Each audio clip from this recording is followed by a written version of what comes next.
খেলাফতে তুর্কিয়ায় Osmania, Portugal শাসন ৬০০ বৎসরের রাজত্ব দিছেন, শুধু এক রাত্র কোরআন নিয়ে মাথায় দাঁড়ায় ছিল।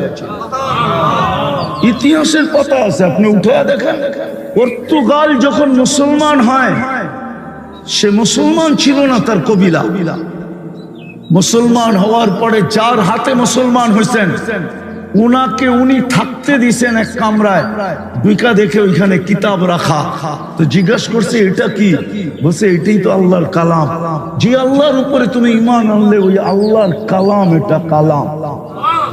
তো বলছে আল্লাহর কালাম এখানে থাকবে আর পর্তুগাল ঘুমায়া থাকবে? এটা হইতে পারে না। সারা রাত্র মাথায় নিয়ে দাঁড়ায় ছিল।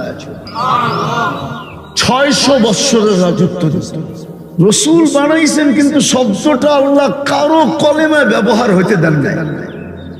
৩১৩ জনের ভিতরে ৩১২ জনের কলেমায় শব্দে রসুলটা আল্লাহ ব্যবহার হইতে দেন না। রসুল বানাইছেন, কিন্তু শব্দটা ওনাদের জন্য কি করতে দেন নাই? ব্যবহার হইতে দেন নাই। আল্লাহ বলে না, এটা যদি ব্যবহার হয়ে যায় তাইলে আরেক জায়গায় যায় মিলবে না, আরেক জায়গায় যায় কি হবে না, আরেক জায়গায় যায় কি হবে না। এই জন্য ইব্রাহিম আলাইহিস সালাম রসুল, কিন্তু কলেমা দিছেন লা ইলাহা ইল্লাল্লাহ ইব্রাহিম খলিলুল্লাহ।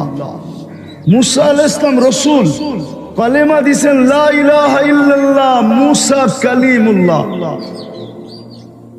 ঈসা আলাইহিস সালাম রসুল, কলেমা দিছেন লা ইলাহা ইল্লাল্লাহ ঈসা রূহুল্লাহ।